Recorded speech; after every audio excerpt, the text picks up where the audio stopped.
And hustling is when you play your average game and you're betting against somebody who thinks they're going to play their best game. So they bet like they're going to play their best game, and you're betting like your average game, and that's how you end up winning, because best game is the best game for a reason. It's at the fringe of excellence. That's true in all of life. Like if you ask somebody how the future is going to be, most of them, a good portion of them, are always going to think it's going to be like the best it could ever be. And the reality is there's all sorts of life events that can totally interfere with that forward progress. Life is short. If you think about how long human beings have been on the planet, it's like a nanosecond in the grand scheme of timeline, right? But each of us has a very short life, and the question is, how do you want to live it? We all cause our own pain. We live in a country today that's divided for reasons that are just absolutely stupid. Everybody's like positional about stuff that doesn't really matter. That slows everybody's forward progress. For each one of us, you just have to decide like how you want to live your life. If you want to be a great person and you want to deal with great people, you can have a great life. What's up, everybody, and welcome to another episode of Cash Flow Conversations. Today I have a phenomenal guest, Vince Dodona, a financial advisor who's been in the business for, I think, just under a century, something like 96. A little over 44 years. It's been a while. 44 years. And I was looking you up online too. You have basically an alphabet of acronyms after your name. Yeah, we could talk about how that happens to be, but yes, that is true. Yes. And so what I'm so excited about having Vince here today is that Vince specialized in the business arena when it comes to financial planning. So not just your typical W-2 retiree who wants to retire at age 65 and golf every day, but the business owner that wants to be worth 10 or $100 million and then going through business exits, how to structure all of these things to maximize profits, minimize taxation, minimize risk, all of these conversations. So I'm excited to dive into a little bit of history of Vince and how he got such prestige in the industry by just focusing on a couple of things, and talk about some stories about his past, because in his past life, which Vince will talk about, so I don't want to speak for you, but prior to 2000, you had a reputation that I don't think you have today, which is cool to see. I don't know if you would have been on this podcast 25 years ago if podcasts existed. Well, I don't think you would have liked me much prior to 2001. Yeah, you want me to talk about that a little bit right now? First, let's talk about how you got started, because most of the business owners that listen to this, it's like the journey from W-2 to 1099. And I know a little bit about your background, but you got into the financial industry like right out of college, right? Yeah. So the theory would have been that I should have been a doctor, right? So I went to Cornell University. I have a degree in biochemistry. But if you wanted to really know what I majored in, I was shooting pool. That's where I spent like the bulk of my days, like for real. Never let college get in the way of your education. Firm believer. Yeah. So, and actually you learn an awful lot when you're playing 14 months straight pool with total strangers. Actually there's a very important lesson in the world of nine ball that I'll share with you for a moment. So how do mediocre players end up hustling good players? And it's an interesting question though, right? Like what is hustling actually? And hustling is when you play your average game and you're betting against somebody who thinks they're going to play their best game. So they bet like they're going to play their best game, and you're betting like your average game, and that's how you end up winning, because the best game is the best game for a reason. It's at the fringe of excellence. Yeah. But that's true in all of life. Like if you ask somebody how the future is going to be, most of them, a good portion of them, are always going to think it's going to be like the best it could ever be. And the reality is there's all sorts of life events that can totally interfere with that forward progress. And so if you think about the protection into the business that we're involved in, we actually handle those things that allow that future to occur. Like we take care of gray swan events. Yeah, there's a lot to be learned shooting pool. So that's definitely the first time I've ever heard that connection analogy of nine ball. I have to justify the fact that I wasted college. But anyway, so clearly I was not going to be a doctor. And through a weird set of circumstances, I ended up in an insurance agency in New York, where I spent well over 43 years. But I think the connection to the degrees and stuff that I have after my name, it was like I was paying penance.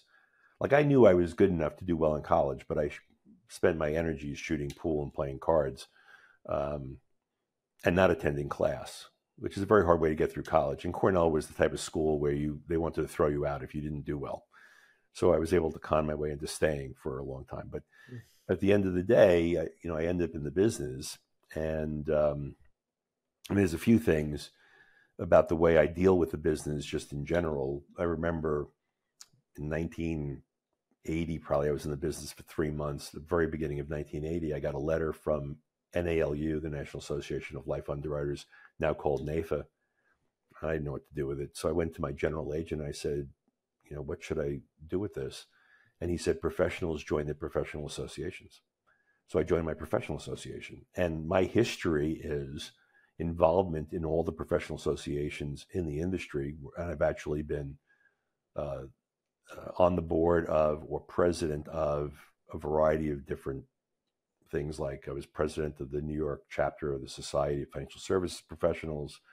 I was the president of the Form 400.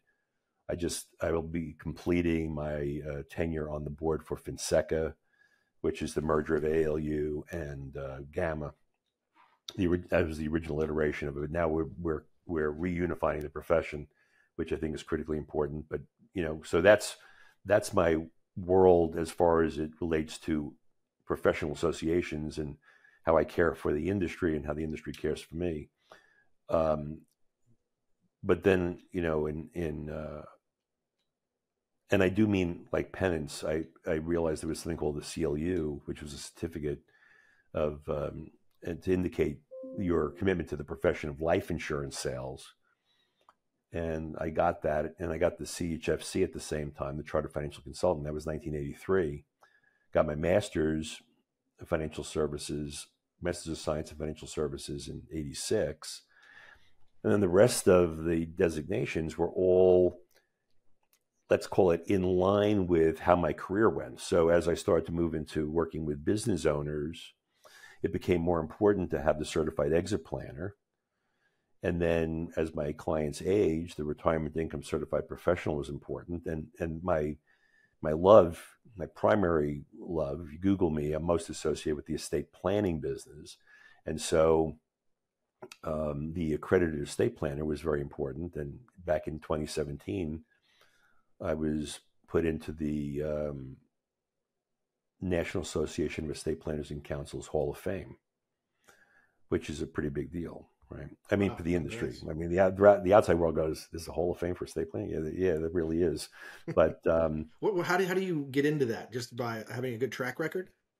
It's a matter of, for many people, especially the attorneys, it's about writing. I'm not much of a writer, but I'm a good teacher. So I've written some things. I've been published in some articles, but the vast majority of it is like being a good actor in the space, promoting the profession, stuff like that. And then you have to have friends who are willing to nominate you. Cool. And then, then there's a selection process, which is not simple, but I ended up getting in there. And I think it's really awesome. I mean, there's a few things like that. So I'm proud of the NAPIC Hall of Fame. I'm in the Guardian Life Hall of Fame. There's a handful of people, maybe under 10, I think, in that. And then I also, in the inaugural issue of Forbes, the Shook Top 250 Advisors, I was number 10 in the financial security professionals. So those are things that I'm proud of, accomplishments. Oh, man. Yeah, I don't know. Some of the listeners might not recognize the clout that's around all of that, but I mean, how many financial advisors are there in the United States? Do you know? That's a great question. Nobody really knows for sure, but we believe that the total number of people who are licensed in the life insurance space is about 400,000. And there are some people who would say that there's probably 250,000 that are really active in the space. There may be 1 million total financial advisors of all stripes in the United States. So there's a lot. I mean, there's a lot. And having some notoriety is kind of hard when you have that kind of number.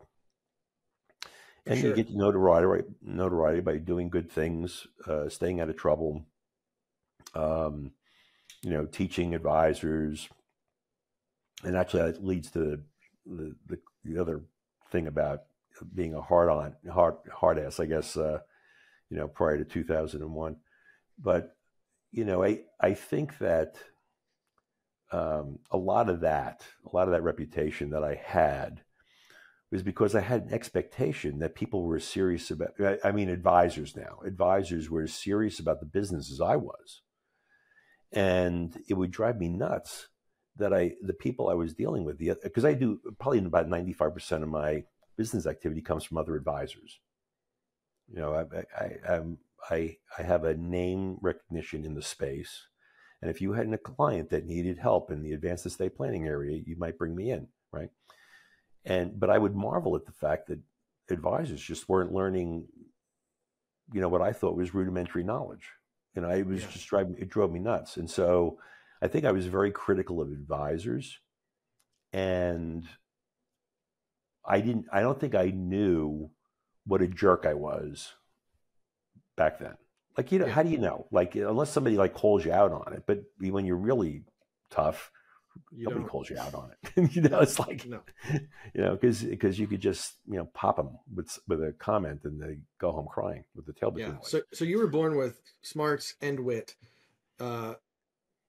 and drive. So when you got started, I've talked to Jess a little bit about this too. You decided I wanted to be the best at something. Like I want to be the go-to person for one topic or two topics, and that was the business and the estate side. Yeah, I'd say. And as a young person, that's kind of hard to do. That's a lot of research and whatnot. So the acronyms after your name, the certified life underwriter, all of that helped you get there. But talk to me about that. Those first few years, was it easy? I mean, back then, did you have your own clients? It was horrible. It was horrible.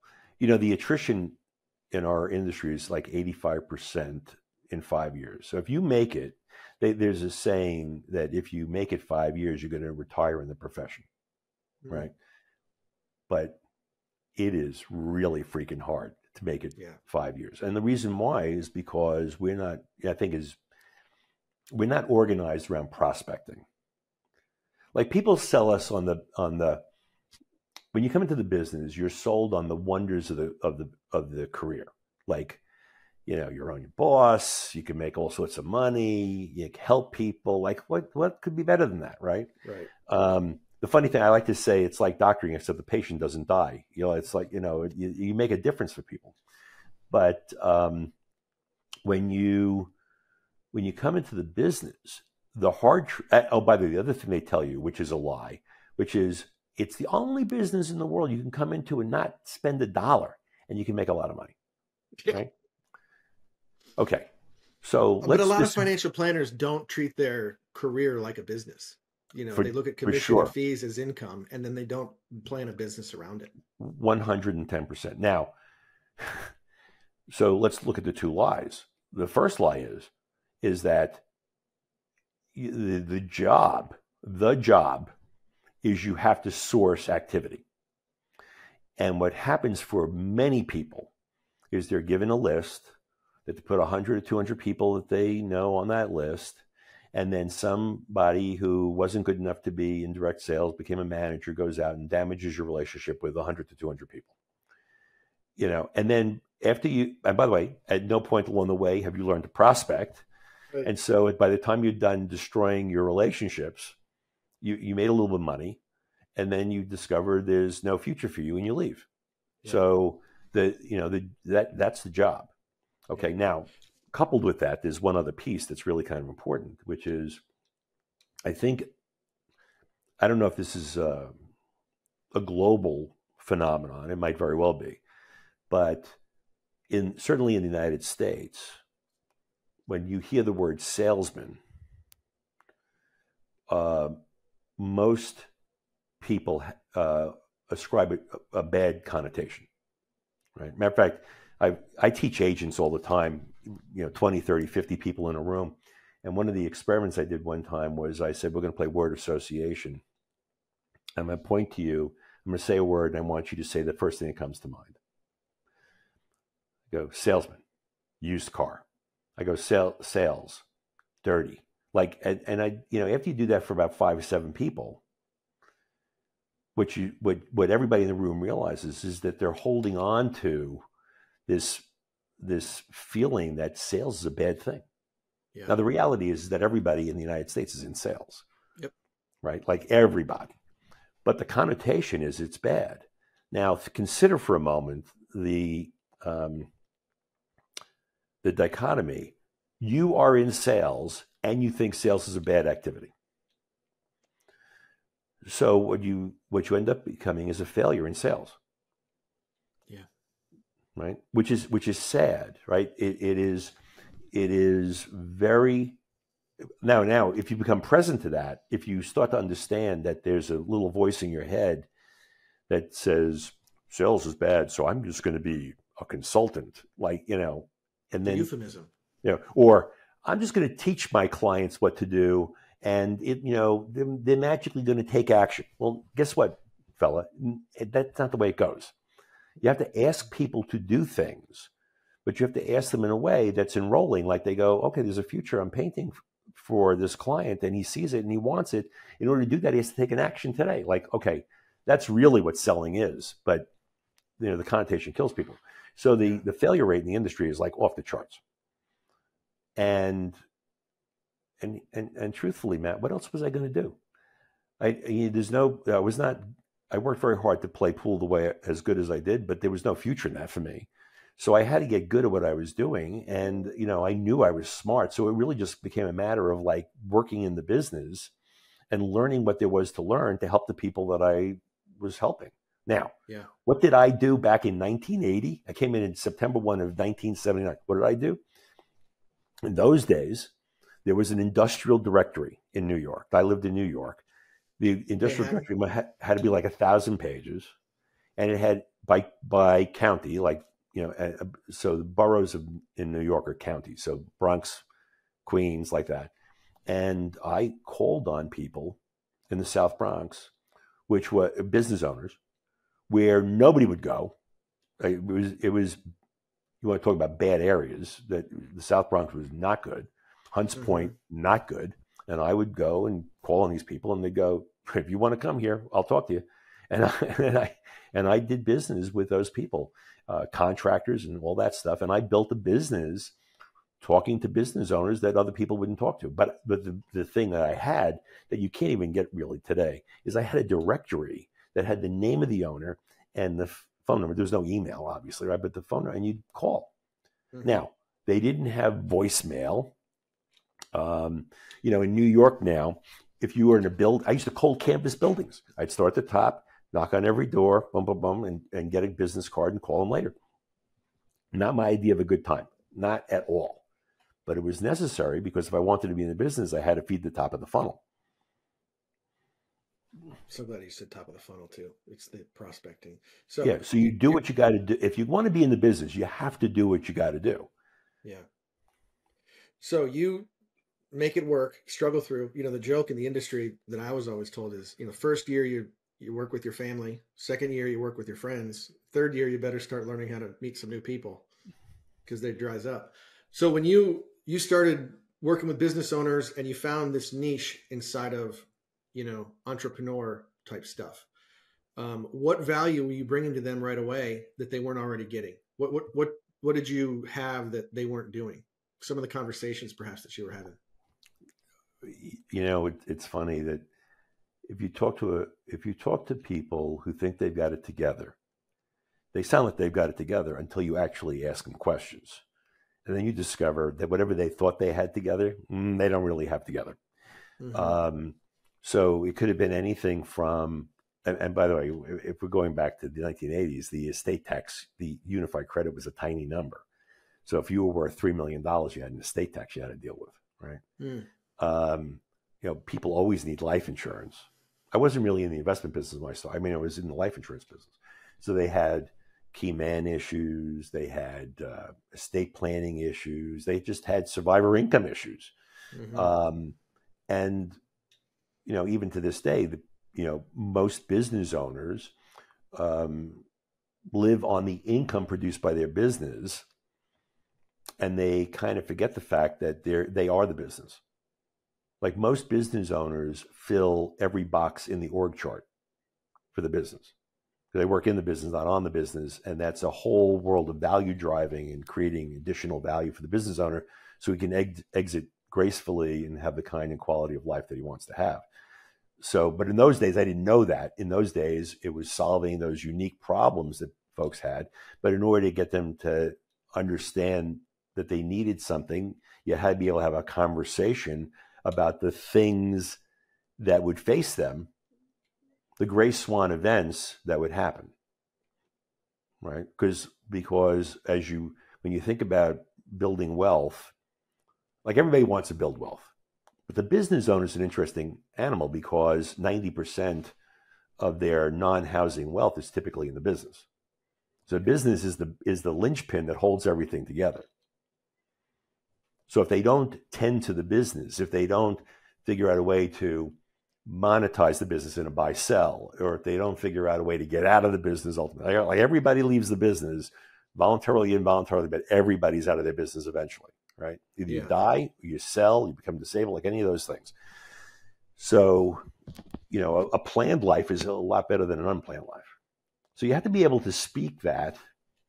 And I think I'm pretty good at having conversations with people where they go, well, something, I never thought of that, or I never thought of it that way. Like that's a better conversation. I never thought of it that way. And then you point to things and they go, okay, well, what do I do about that? And then you're off to the races. So let's fast forward to the 90s. You start getting really good at what you're doing. Other advisors are bringing you in. What are some of the mistakes or themes that you would run into that would kind of set you off and make you think that this advisor is not taking it seriously? Well, the first is that let's put it this way. In retrospect, I had an unfair expectation of the people that I was working with. Great performers usually do. Okay. Now, when you have somebody who's 30 years in the business and every year is like their first, that's a crazy making, right? And I run into that all the time, even today. But so it was unfair expectation, terrible. In retrospect, terrible. And it actually interfered with my forward motion, because if I had, it's like I had a business that were probably a third, up until 2001, a third of my business came from joint activity. After 2001, we'll talk about what happened in 2001, literally 95% came from joint activity, right? I didn't see that how I was being was interfering with the possibility of getting new business. Like I was great with clients. I know clients don't know what they're doing, so, and so talking to clients and bringing them forward, easy peasy. But when I'm talking to an advisor, and they haven't learned, even though I work 3 cases with them, and it's the same case, and they hadn't learned anything by the third, it's like frustrating. It was frustrating for me. Yeah. But again, that was unfair. The other thing is something that really, even to this day, I have to be careful because it kind of gores my ox, as they say, is you have to know when to not talk on an appointment. Like if I ask a question of a client and I'm going to make it you for the moment, Matt, and you're a professional, so you wouldn't do this to me or to the client. But if you're sitting next to me and we're talking to the client and I'm the lead and I ask a question of the client, the only sound I want to hear next is the client telling me the answer to the question. Yeah. I don't need the advisor embellishing. Like I don't need any help. I know what I'm doing. I'm asking a question for a reason. I want that client to share with me what's going on for them. I don't want to hear something else. And if I have stories, not for this podcast and probably not for any publication ever, but I have stories where you would sit there and go, what were they thinking? Like, and so one of my first, go ahead. What I was gonna say, one of my first meetings I had with a friend, and I had a seasoned advisor in there. The advisor would ask questions, and I did that. I would be joking in the background or answer the question. And when my friends left, the advisor sat me down and said, when I ask those questions, do you think I don't know the answer? And I said, well, I figured you did. He goes, do you think I want to hear what the client has to say? And I was like, okay, point taken. I won't do that again. Right. Well, you're brighter than the average bear. There are people who don't learn that lesson ever. Yeah. I mean, sometimes you got to smack somebody upside the head to make them learn. Well, and so my reputation was built on the fact that advisors would talk to each other and go, Vince really knows his stuff, but he's dangerous. Now, I was never dangerous. Like, the clients did what I asked them to do, because with clients, I was great. I know I was dealing in many cases with a blank slate, or I knew how to deal with them if they had a misinterpretation of the way the law worked or their circumstance worked. And then in 2001, in the third week of January 2001, I did the Landmark Forum, and I did it because I had a really bad circumstance in a joint business case where I blew up every relationship in the room because I was just out of my. It's a great story for another time, but it was just a bad thing. And one of the advisors said, there's this program, it's called the Landmark Forum, and this is what you might get out of it. And I said, that sounds really great. My wife would love to do that, but I think I'm not going to do that. And this woman had the brilliance to say, I have a great idea. It was like November. She says, did you get your wife anything for Christmas? I said, well, yeah, I got her tons of stuff. She goes, well, I have a great idea. Why don't you give her the Landmark Forum, and then you should do it too, so you have something to talk about. I said, what a great idea. Mm-hmm. She was a good saleswoman. Yeah, so, absolutely. Yeah, so my wife at the time did it in the first week of January, and I did it in the third week of January. And in that session, now they weren't talking to me. There was a sharing at the mic between the Landmark Forum leader and the person at the mic. But I suddenly realized that everybody that I was working with was doing as well as they could. Like, I'm talking about the advisors. They were doing all that they could do, the best they could do. And here I was, like, beating people up for being who they are. And then for the next 2 years, I pretty much apologized to everybody that I did that to. I was going to say, did you call that when you blew up that room? Did you talk to those people again and apologize? Oh yeah. But mostly to advisors that I knew, like even people that I wasn't doing joint business with, who were like terrified of me. Wow. And all of a sudden, like literally between 2001 and 2003, my income tripled. Like, bang. Because I got who I was being, and I did something about it, and it transformed everything. That's powerful. It was, and I've done tons of work around that. Yeah, I think that somebody once said, and I don't remember who the quote comes from. It's, an unexamined life isn't worth living. So what you get to do in the Landmark Forum, which is 3 days and an evening, is you get to look at your life. And then, and I put hundreds of advisors through the program, and all of them have had breakthroughs in relationship. Now, it's funny, Matt, where does transaction occur? Like, if I'm working with you, you're my business owner client, where does it occur?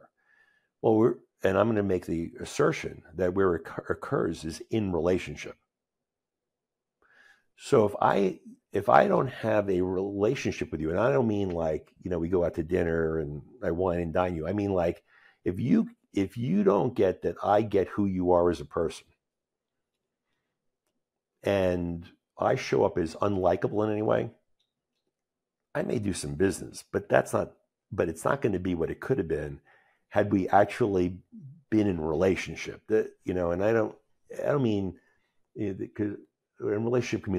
lot of people, but if at the end of our business transaction, if I'm not a person who you would hang out with, not that we would, but if I don't show up as somebody that you could relate to in that way, I'm never going to be able to do business with you in the way I should, which means you're not going to get the help that you should. Yeah. You might get a sale. 100%. You might get a sale and you might make more money than your friends and peers, but you're not reaching your full potential. Right.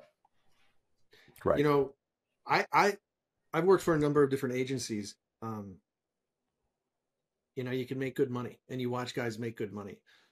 But, you know, I said this earlier too, and you kind of laughed at it, but the financial industry is pretty stuffy. It's pretty dry. You know, it's a lot about numbers and charts and guessing. And I realized a long time ago, I am not going to do this just to make money. I want to have fun doing this. And I realized even recently in the last few years, I don't want to try and prospect or work with people that I wouldn't want to go hang out with. Not that I need to go grab a beer with somebody and go chill, but if I'm not relating to them, if I see a client and I'm going, how can you be, you know, 65 years old and asking these questions for the first time, and then forcing me to convince you that, you know, the way we're thinking is, I'm like, I'm just going to end it there. There's no reason. Even I could get a sale, but I don't want to do that. I don't want to spend my days doing that. I have little kids. I'd rather go hang out with them than try and convince, you know, somebody else. Yes. You know, it's funny. So this year I'm going to be 67 in June. And when I think about... You don't look a day older than 65 though, Vince. You look... Oh, thank you. I appreciate that. I trimmed my beard for you today, so looks good, so I don't man. look scruffy. Head's nice and shiny. It's perfect. Yeah, I also shaved my head again. That's true. So so let's say you wanted to work with me on a case, and you were going to bring me in. Really, the first question I ask is, are they nice people? Mm-hmm. And they go, if they say, well, they're really, you know, they're, nah, I go, you know what? Find somebody else to work. I just don't. I want to work with people I like. Kudos for you to figuring that out and putting it in action. You know, it's one thing to talk about. It only took 44 years. No, it took less than that, but you got it now. You got it now. And quite honestly, dude, that's why I started the podcast. Because when I started when I had that epiphany a few years ago, and I started working with business owners that think outside the box, that love their family, it's like these conversations are great. And I feel like if I would record them, other people would listen. You know, I was sitting with a friend one time, and I'm like, man, the last 30 minutes of us just chit-chatting, I think people would have listened to on a podcast. And so the podcast came from that, talking to clients and business owners about how they got to where they are and how they view money and growth and relationships. Right. That's great. Yeah. You know, life, you think about it, life is short. You know, we've actually, if you think about how long human beings have been on the planet, it's like a nanosecond in the grand scheme of timeline, right? Yeah. But each of us has a very short life. And the question is, you know, how do you want to live it? Do you want to live it like we all cause our own pain? We live in a country today that's divided for reasons that are just absolutely stupid. You know, it's it's just like everybody's like positional about stuff that doesn't really matter. Mm-hmm. And you know, that slows everybody's forward progress. But you know, for each one of us, you just have to decide like how you want to live your life. If you want to be a great person and you want to deal with great people, you can have a great life. Yeah. Let's talk about ways that you help business owners differently than, you know, a W-2 type employee. They have different concerns, different ways of thinking. Sure. You're a big proponent of life insurance. Oh my God. Yes, absolutely. But let's deal with the business owner circumstance first. Okay. And then I'll talk about some other stuff. So I said it earlier, every business owner has to recognize that they're going to leave their business someday. Either they leave it standing up or they leave it toes up, but they're leaving their business. Everybody. And as I said earlier, 90% of somebody's after-tax wealth is in the business. So there's an illusion for most business owners that because they're making a living now and having a great life and they got their boat and their house and kids went to college and all that, you know, things are great. But there's this thing that's going to confront them in the future that they have to face. So in the exit planning space, there are really two considerations. And I've just come to this in the last few months in talking about it.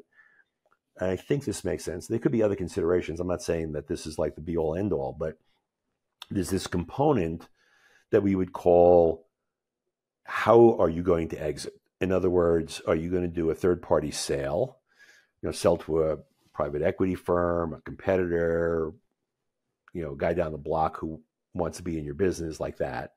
Yeah. And then there's this world of insider transfer, which is a transfer of the business to a co-shareholder, a key employee or key employee group, or a family member. Okay. So that's one component to this exit planning space. The other component is, what are you going to get for the business? And what you find when you look at all the things that business owners want to accomplish, their goals and dreams and aspirations and how they want to live their life, and you look at their resources, which can only be made up of two things. It's either their business resources or their personal resources. What you discover is there's always a gap. I mean, maybe 1 out of 25, there isn't a gap. But generally, there's a gap between what people want and what they have. Yeah. The balancing chip is the business, right? Because if 90% of your after-tax non-housing wealth is in the business, that's the balancing chip. So this whole other realm is this thing of value driving. Like, how do you increase the value of a business enterprise in such a way that it's sellable or transferable, like it has real transferable value? So I would tell you that if you were a business owner and you filled every box in the org chart, you can never get top dollar for the business, because basically you own a job, right? Now, does it cost money to have people in the boxes of the org chart? Yes. But what it does is it makes the business more valuable. Sellable. Yeah, right. There's this transferable. If you have, I have a client for many, many, many years. Their business is worth a few $100 million, but it would be worth way more, except for one important thing. They sell to two, well, probably 90% or 80% of their business is selling to two clients. Mm. Concentration risk. Yeah, and the way I could describe this to you is, and I work with a few people that actually do this, but imagine that you manufacture a product and Walmart is your biggest client. So your happiest day is that your Walmart is your biggest client. Most unhappy day is that Walmart's your biggest client, right? Because Walmart can tell you where you're buying your corrugated cardboard for your packaging, right? So, and by the way, if they go bye-bye, there's 90% of your revenue gone. Yeah. Right? So if I put it in those terms, it's very easy to see. So that actually diminishes value. So value driving might be working on programs to increase the number of clients that you sell. It could be a big one. You have key employees. You want to see the quickest way to wreck your business? Let your key employee hijack your sale when you're going to sell the business. Yeah. Like I walk in, like you're my key employee, Matt. I go, hey, I got great news. I'm 66 years old. I'm going to sell my business. And I want to thank you for being a great employee for all these years. And then you say to me, well, what about me? I go, what do you mean, what about you? You go, well, I want $1 million. And I go, well, no. He says, well, I'm out of here. Now, if you work for me, my value is as an owner of business, my business value is contingent on the key people. So I have to make sure I attract and retain and reward my key people in a way that allows them not to hijack my transaction ultimately. So all these pieces are part of that value driving component. They're not directly associated with the sale, but they affect the outcome in dollars or in money or money's worth, right? So that's really important. Now, by the way, that's why every business owner, like every one of them, has to have a conversation about what the probable, almost certain future is based on the path they've already taken. Like, what's it going to look like down the road? They have to have an assessment of that, so that way they can say, well, either I'm going to be okay with the way it is and my family will suffer, or I'll suffer ultimately, or I'm going to die in the saddle, which is a possibility, or they're going to say, well, I obviously have to do something about that. And that's where an engagement in that arena comes in, right? And, the exit planning business is a fee-based business, a lot of work. But if you think about it, if you had $5 million in an investment account, there's somebody who's managing it that you're paying them. Yeah. And you're probably paying them somewhere between 50 basis points and 100 basis points. That's like real money. And here's a business that's worth $5 million, and you're paying nobody to. There's a difference between running the business and managing the outcome of having a business. Does that make sense? Yes, I've never heard it put that way, but it's I just made that up for the first time today. That's good. We'll mark that and make sure we come back to it. That was good. Okay, now there's a tagline for your book. I like it. So now there's another piece to all this, right? How do people lose wealth in the United States? Like, what are the things that just steal wealth from people? Well, one could say mismanagement, right? One could say that. But there's a whole lot of things you can't control about that. But the other exposures are divorce, lawsuit, and the estate tax, or transfer taxes in general, which is gift tax, estate tax, and generation skipping tax. So my argument is that you want, to the extent possible, you want to protect what you have against the predators that would steal your wealth. And that's the whole realm of estate planning. So while for many people, estate planning is a thought that they have added to all their other thoughts, because of my extensive experience in estate planning, I think estate planning is this overarching umbrella inside of which everything else should exist. So when you say estate planning, does that includes businesses, families? At what level should someone start consider estate planning? Everybody has to think about estate planning. If you have money, okay. If you have no money, then you're in the estate creation game, which is purely a life insurance game, right? Like, you have to create an estate. Now, life insurance is important in all circumstances. Like, I have yet, in 44 years and 4 months, which is about how long I've been in the business, I have yet to find a circumstance where life insurance doesn't make a difference, like in a positive way, right? Yeah. So for the people who are not as of yet wealthy, life insurance creates that wealth to perpetuate the income that you've produced and stuff like that, right? Because here's the reality: because there was a day when I was 30 years old and I didn't have much, and I was married and I had a kid, right, my first child, and if my heart stopped, their futures would end. Like, they would never have, but for the fact that I was not living, if I were alive, they would have had a lot. And if I stopped living, they wouldn't have had anything. So assuming that there are people you care about and love, you do something about that. And life insurance is the only solution. Now, the need for life insurance may change over time, but I have yet to find a circumstance where life insurance does not matter throughout an entire lifetime until death. So where I spend the bulk of my time is in permanent life insurance, right?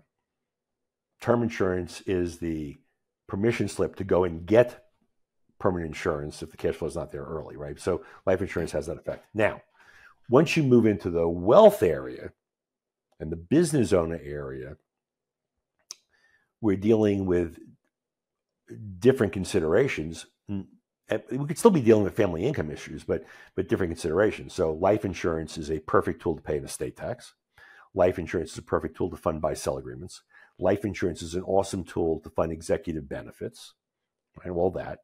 And then positioning that, and so positioning that inside this context of thinking about trusts and ownership of businesses and making sure they're protected from those predators that would otherwise take your wealth away, that's a big deal. And when a business owner hears a narrative that makes sense, they go, okay, I want that. Now, how do I make that happen? And I think I'm expert at delivering that type of narrative, which is why people bring me in to do joint business. And I move very fast with people. I mean, like, I don't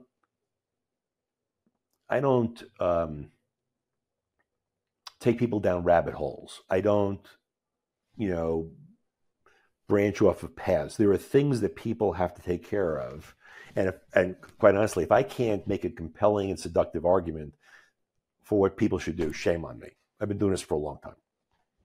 What about a business owner that's doing very well, over 10 million a year of gross revenue in their company, bringing in over $1 million of income, but they don't have a family. They're not married yet. They don't have any kids yet. Do they have an estate issue? Is life insurance a thing for them? Like, what do you think about that?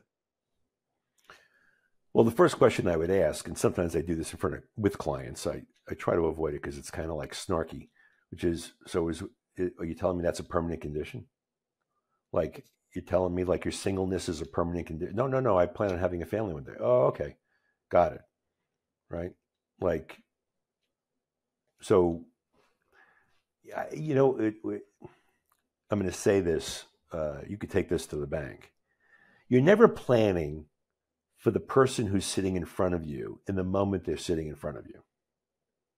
You're planning for the future that they're going to be. Does that make sense? Like, Matt, you're a young guy. You're a bunch younger than me. Yeah. And I could talk to you about the things that are hitting your life right now. And I could plan for those things. But that's not as good or as all-encompassing as planning for the guy who you're going to be. Because the probable, almost certain future is that you're going to be that guy. Yeah. And then you have all these other considerations that you have to deal with. Yeah. So I want to address most of what those things are going to be now, because I want you to live powerfully into the future. And if we do that well, your present is taken care of. If we take care of your future self well, today is taken care of. And in the business owner, they crush it in the day-to-day. So that kind of resonates with them too, is that they know that they're going to make today the best they can possible. Yeah. So this is one of the things I teach. It's lost on some people. I think this is good for this conversation. There are two types of concerns.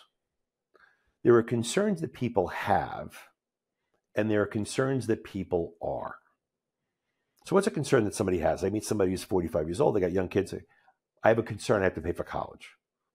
So that's the thing that's emergent. It's right in front of their face. It's the thing that they want to have handled now. Okay. Now, what's a concern that they are? Like, part of being human is you're going to live, probability is you're going to live a long life. You have to have assets designed to be able to carry you when you're no longer willing to, or no longer able to do what you were doing in your younger career. So everybody on the planet has to make choices about what that future looks like. But that's fundamental to being human. So, and there's others, but I'm giving you two simple examples. Now, if I do a good job of taking care of that future, that all the fundamental things that, Matt Love is, I will have taken care of the funding of college education.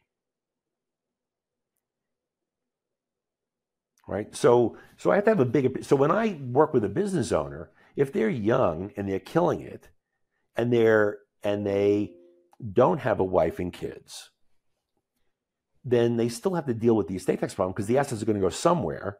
Yeah. They could still lose them for lawsuit. They could still lose them for palimony if they're not going to get married. They could still lose them for an estate tax if it's going to somebody. And maybe it goes to charity, and that's cool. But I'd rather somebody plan for, I want them to get to that future with some degree of certainty.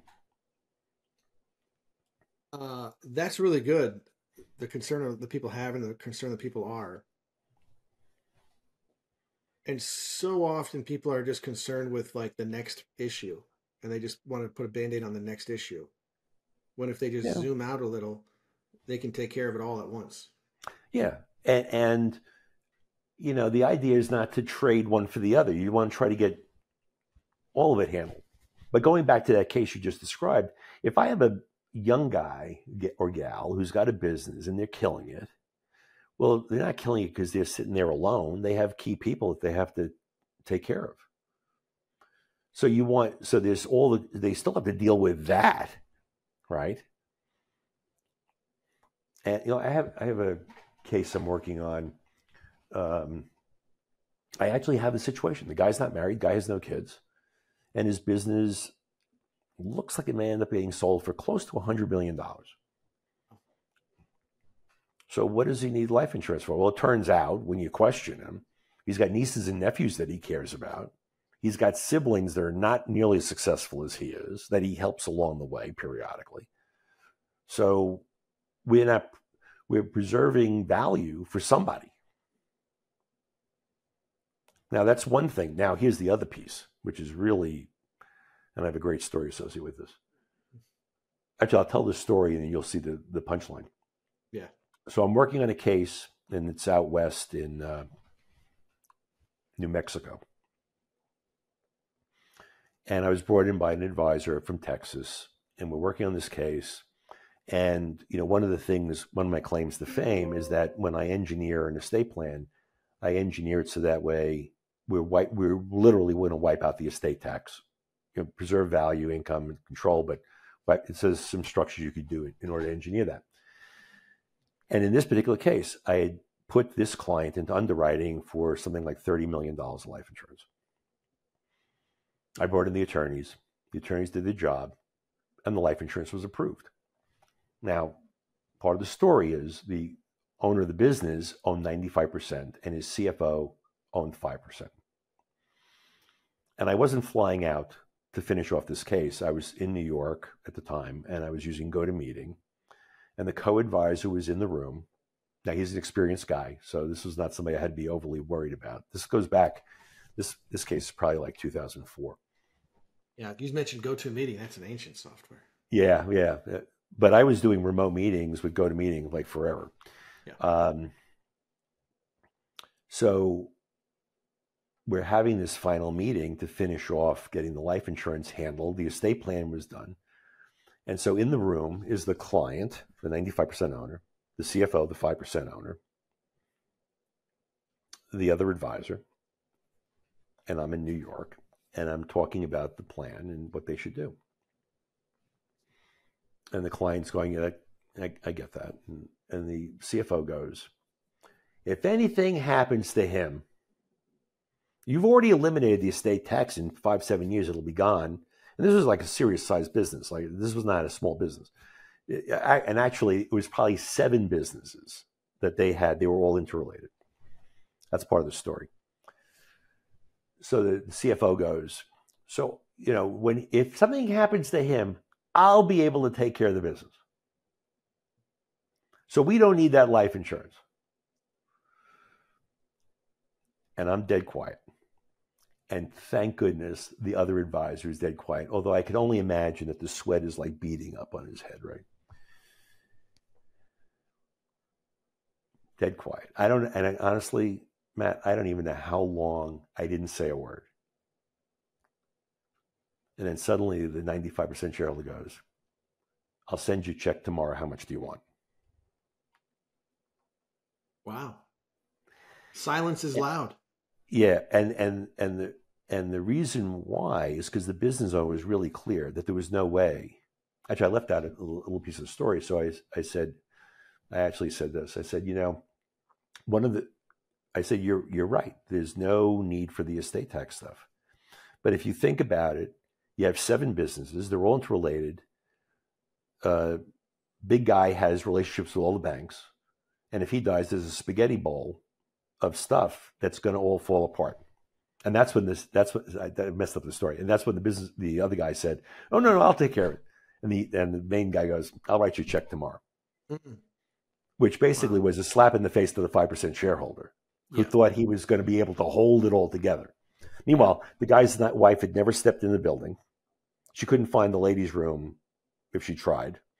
He told us early on he thinks his kids are wastrels and they need to understand about money and they could never run a business if they tried, right? And he's got these 7 interlocking companies. Like, there's no way. Yeah. So that's a consideration that most see. You know what?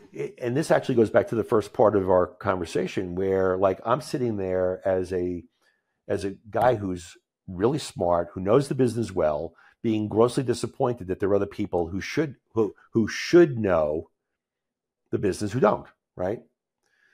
And so when you, excuse me, as a CFO too. Yeah. No, so when you're talking to a business owner, they don't understand what's holding everything together in large part is the guy who's sitting in that seat.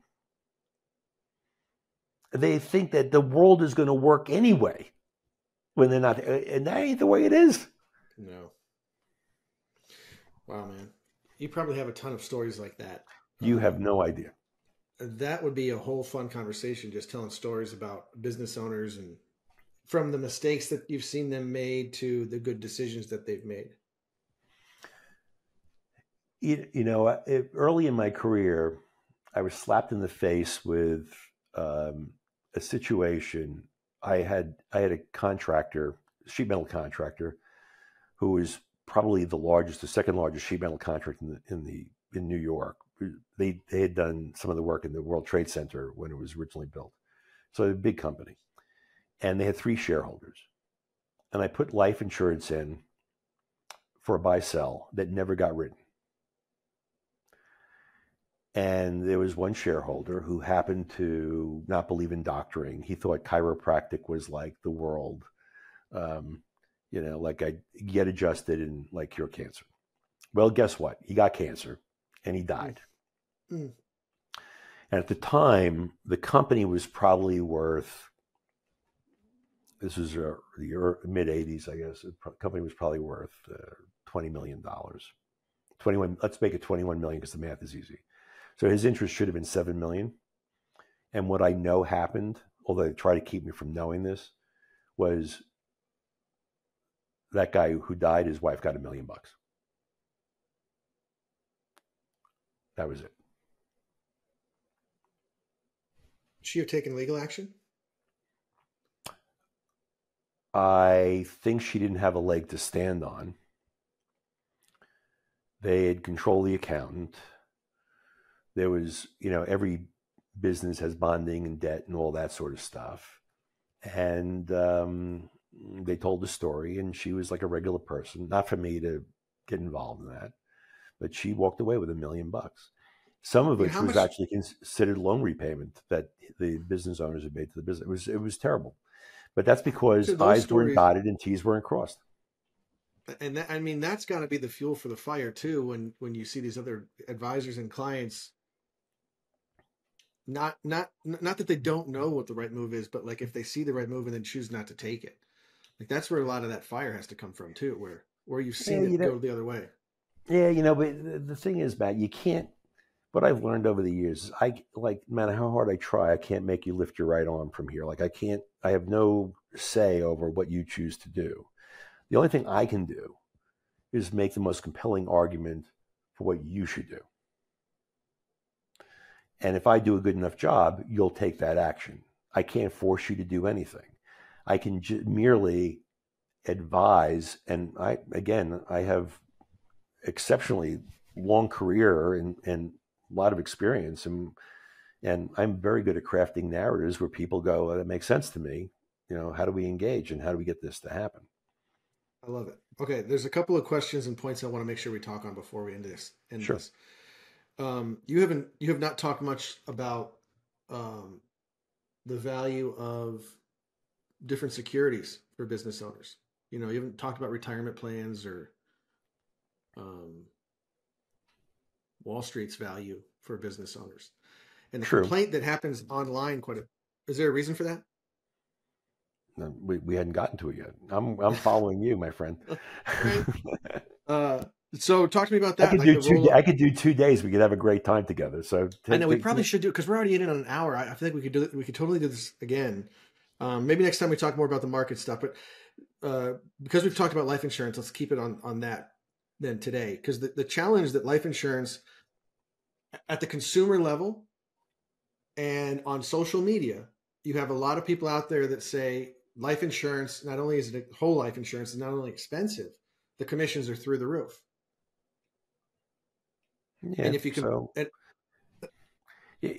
people could say whatever they want, and quite frankly, for the value that's produced, commissions should be higher. I mean, like what we do is critically important to people. Now, it's funny though, when you let's say you bought a car and you bought it on time. Okay, so you bought a $50,000 car and you bought it over a 4-year period of time. So you're paying interest and principal. Now the question you have to ask, and you did dealer financing. So the question you have to ask is, where did they make the money? Did they make it on the sale of the car, or did they make it on the financing? And if you actually look at the data shows that they made all the money on the financing. But you don't care about that. You wanted the car, right? So the conversation about commissions is stupid. It's just stupid, right? Can we talk about the DOJ? We could. Matter of fact, because of my work with Vincent, we're trying to delay the fiduciary rule because there's a belief by the embedded laborers. I don't even know what my experience Vince trying to play politics right now. my experience. So I went to Congress 2 weeks ago. I talked to the staff of 4 senators and one my local congressman. Right. So because we came in as a task force to go and do this, I was literally in Washington Monday and Tuesday of last week. Right. And my sense, now this is not a congressional thing. This is the DOL, right? So DOL is part of the executive branch, and you know that Biden has called commissions junk fees, like it's a problem. And I'm going to talk about the difference between fees and commissions in a minute. But every person I talked to thought the DOL was overreaching, and that consumer choice is far more important than the fiduciary standard, especially since we're all subject to best interest standards anyway. Right. So we want, and by the way, since the last time the DOL failed to get this through, a whole bunch of people were hurt during the 2.5 years or 2 years that their last rule was in place. 10 million people, supposedly, according to I think it was a Deloitte study that was done.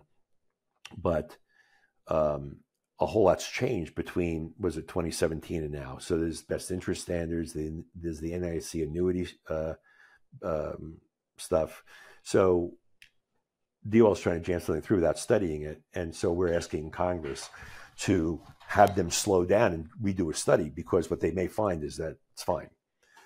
And so what they're trying to do is get rid of commissions versus fees, right? Is that, yes? Sum it up. But let me distinguish that for you. You and I, get paid differently for different efforts. So what a commission, the products that have commissions are protection products, typically. Annuities, life insurance, disability insurance, long-term care. Yeah. Commissions are paid, and they're important because we perform, those who earn commissions are performing the anti-procrastination function. And the reality is, if we didn't get commissions, we wouldn't make any efforts in that area, and people would go uncovered. And the evidence of that is England. In England, commissions are not allowed. The moment they put that in, I believe cover, as they call it, in protection, dropped by 75%, and the industry shrank by 25%. Because the lift to have people understand why they need life insurance is so great. Let's just invest the money and call it a day, if compensation is the same. And so people end up with less life insurance, right? Fees. So again, commissions are about the anti-procrastination function. Fees are about expectation management. So if you have an investment portfolio and I'm charging you a recurring fee, my job actually is not money management. It's love management. Yeah, my job is to have you behave, because when you misbehave, you end up poor. So I have to have a long-term relationship. Now, interestingly, where there are products where you have a choice of commissions or fees, people actually pay less money when they pay a commission than when they pay fees. That's just Say a that math again, problem. please, just for the listener. Yeah, sure. So if you have two products, let's call it an investment product where you have a choice of paying a commission, where you have a choice of paying a fee, an ongoing fee. Commissions actually cost less than fees because you're done, and then fees go on forever. So the present value of the fees is way more than the upfront commission. What if they're actively trading with the commission base? Well, you shouldn't be doing that. There you go. That's like simple. goofy. That's like goofy. It doesn't. There's literally no evidence that works. There's no academic evidence that it works. Really? So that's a whole other day that we could talk about that. But Vince, what I like talking with you for is that you really simplify complex topics. Estate planning, it's almost like the medical world where, you have to go to school and don't worry about that. We have professionals that handle it. Let us take care of it. Like where it's like this untouchable thing. And when talking to you, you can kind of simplify some of the ideas. Here's why we do make those decisions. And it makes so much more sense. Like I used to be an architect. That's a Lego that my wife got me. That house is the Farnsworth house in Illinois. It was praised for its simplicity. Simplicity is not easy. That's right. Just because it looks simple doesn't mean that it was easy. From the beam size to the materials used to to everything about that was thought of. So I love the fact that you can take this complex topic like estate planning and make it digestible for people who might not even realize that they should even start considering this. Business owners can be so concerned with just making money and taking care of the fam. And this is the thing I think technology, I'm going to give a pitch here for like social media and technology. The part that's not fun in this industry is prospecting and trying to get people interested in how we help clients, right? Telling someone, hey, you have a problem, you haven't looked at it yet. No one's receptive to that, right? People don't even like going to the dentist and they know they should go to the dentist. Right. Until your tooth hurts enough, you're not going to go say, get in trouble like you didn't floss. And what social media allows, and what I hope this podcast can help people understand is, for the people that do want the help, these are the questions you just have to learn how to ask. And so if this can reach a large audience, they can click a couple of links and then learn directly from you. So thank you for doing this today. I think we should do it again and get into I have a lot more things to say. So I love the bully pulpit. So it's good. I love it, man. Well, we'll put some links, and we didn't get a chance to talk about this really quick. Watching you speak, one of the biggest issues, the first issues to help people tackle is the idea of people make money and then they live their lifestyle. Then they have forced savings rather than make money and save and invest and then pay yourself a salary or a income stream that's fixed and allowing 100%. Your wealth to build.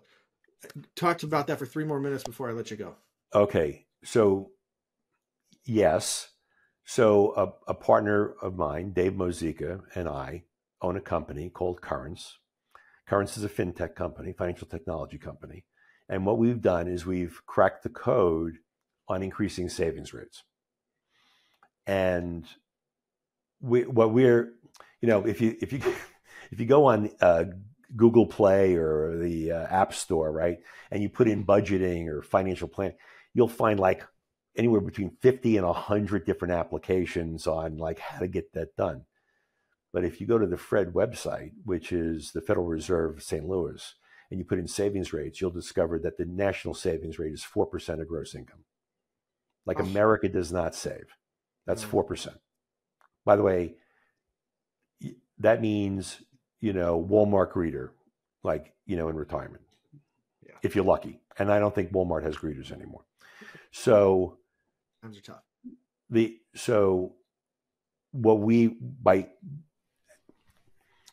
And by the way, all those applications disenfranchise the human advisor. That's like little millennials running around going, these are the people who are saying fees are better than commissions. And by the way, human advisors are unnecessary. And the reality, like I've been looking at this for 44 years, I will tell you that nothing happens without a human advisor. right? Like nothing great happens without a human. You need somebody. I need to have a relationship with you so you could hear my voice and understand.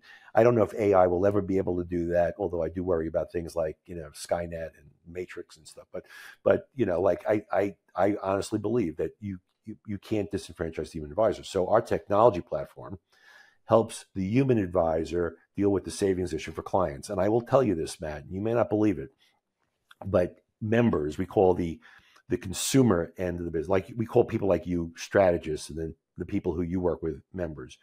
Members are saving an average of over 30% of after-tax cash flow. Mm. Like not 4% of gross income, but 30% of after-tax cash flow. And we have all the evidence for that, and we know it's happening. And the human advisors then have an opportunity to help people figure out how to deploy that money. And it goes into protection products, it goes into investment products, but it helps people create a future that's extraordinary. And it's just an app. Well, it would be unfair to say that it's just an app. It's actually the personification, let's say, of a structure that Dave had been doing for 15 years before we built the technology to allow him to scale and to allow it to be transferable to other advisors. So it's the actual structure of how you arrange your cash flow with your insight as the advisor into the circumstance. That way you really help people move the needle. Yeah. I think because Dave was doing it manually. I'm telling you, Dave was doing it manually and producing amazing results. He just couldn't scale. And so now at the consumer level, they can do it on their phone, all FDIC insured, using banks, where teaching them how to save, like you said, 30% of what they're making instead of. Well, it ends up being that. Like I could do a demonstration where I could show you that they could start with nothing. And remember, they have pay raises over time. But if you could put a little speed bump on their consumption, the gap widens over time. It gets wider and wider and wider. And you end up with people actually being able to have a life in the future. I love it.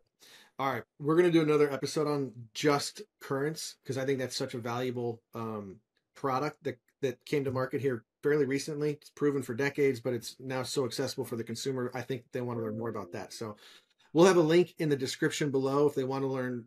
If they can't wait till the next episode, go ahead and click the link in the description and learn about currents, and stay tuned. But Vince, it was great having you on here, dude. You want to do this again? It was a true pleasure, and I can't wait to do it again. It's fun. Brother, and I can't wait to be on your podcast when you finally get that going, when your book comes out and all those great things that you're going to be doing here in the next few years. Thank you. All right. See you, Vince. Bye.